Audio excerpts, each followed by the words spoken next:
I saw this thing, when I shut off the F1 race, which is kind of becoming my teaser here. Like, people, are you going to talk about it? Are you going to talk about it? When I shut it off, okay, well, I'll talk about the F1 race. Congratulations to, I always want to say Valtteri, whatever his fucking name is, Bottas. He had such a good start to start that race, they actually thought she was a fucking cheater, like the Indianapolis Colts there. And it was a typical fucking F1 race where it was the first guy to turn one, won the fucking race. There was a fucking accident in the beginning, right? The guy in the fucking, the stepchild of the Red Bull team.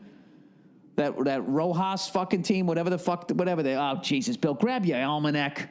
Grab the fucking program. If you're going to talk about it, have a little bit of respect for the people that actually watch the goddamn race. What's the name of their fucking team? What is it? Where? Oh, the Toro Rosa. That fucking lunatic. He came in and he fucking slammed into one of the McLarens, who then slammed into the Red Bull guy, Max Verstappen. And every one of them, their whole fucking day was over. That was it. It was over. Bottas was out in front. Lewis Hamilton got like a 5-position, penalty because he had to change his gearbox during qualifying. So even if he was number one, the best he could have done was in qualifying was 6. So he was started 8th. So I guess evidently, wait, that would be 5 spot. Yeah. So I guess he came in 3rd. Anyways, pretty uneventful race the whole fucking time. Other than then in the end, it got great.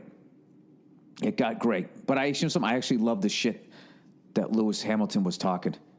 They were talking about the whole his bullshit with what's his face there, Sebastian Vettel, and he goes, what do you plan to do? He goes, I'll go out there, I'll try to exploit a few of his weaknesses. Just floats that out there. So of course the reporter bites and goes, what are some of his weaknesses? Would you say his temper is one of his weaknesses? Because I guess this guy, Vettel, he's dangerously approaching 12 penalty points. If you get 12 penalty points, you have to sit out a race. Within a calendar year, they're basically points for being a cunt. Driving dangerously, slamming your car into Lewis Hamilton, whatever the fuck it is he's doing. He's like those people on the highway out here that pass you on the right doing 90. He does shit like that. So if you accrue 12 of those points within a calendar year, you have to sit out a race, which is devastating, especially if the guy you're going up against wins the race. He gets 25 points. He's just sitting there on your ass, sitting on your helmet. So anyways, they said, he goes, I'm going to exploit a few of his weaknesses. So the reporter bites and goes, is his temper one of them? And Lewis smiles and goes, yes. Which is the perfect thing you want to do with someone with the temper, speaking from experience, because all that does is make us more mad, and then we fuck up again, right? So then the reporter goes, well, what's his other weakness? And Lewis just smiles. He's like, I'll keep that one in my pocket. And he walked away. And I was like, that was perfect. Perfect. He's in his head, man. But anyways, like I said, it was pretty uneventful for the whole time. Everybody just cruising around the fucking track. No big crashes after that turn 1. And the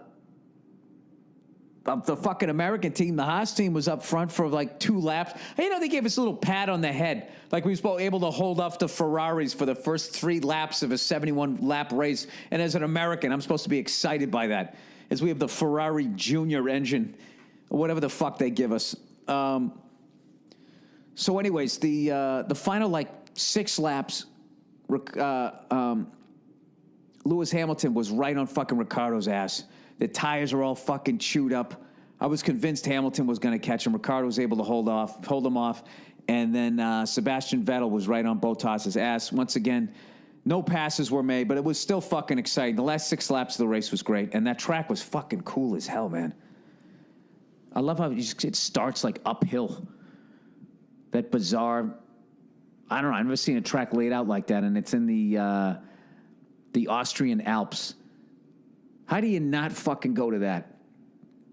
Swing by Hitler's house, you go to the F1 race, and then you get yourself some Wiener Schnitzel. How do you not do that fucking trifecta? That's a bucket list thing right there before they tear it down. I mean, I was always a fan of The Omen. Always all those horror movies, those demon babies. How do you not fucking go there and just be like, he fucking learned how to walk in that house? It's just fascinating. Like the first time he lost his temper was in that house. First time he realized he could draw. I don't know how long he fucking stayed there. It's just eerie, you know what I mean?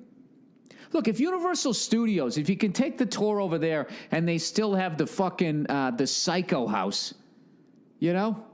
Because everyone just wants to look at that. This is a real life fucking psycho. It shouldn't be glorified. I'm not glorifying it. It's the same reason why I want to see a great white shark from a boat. You know? I don't fucking, this is so, as much as everybody fucking bitches, there's no way if you walk down the street, you couldn't fucking look at it.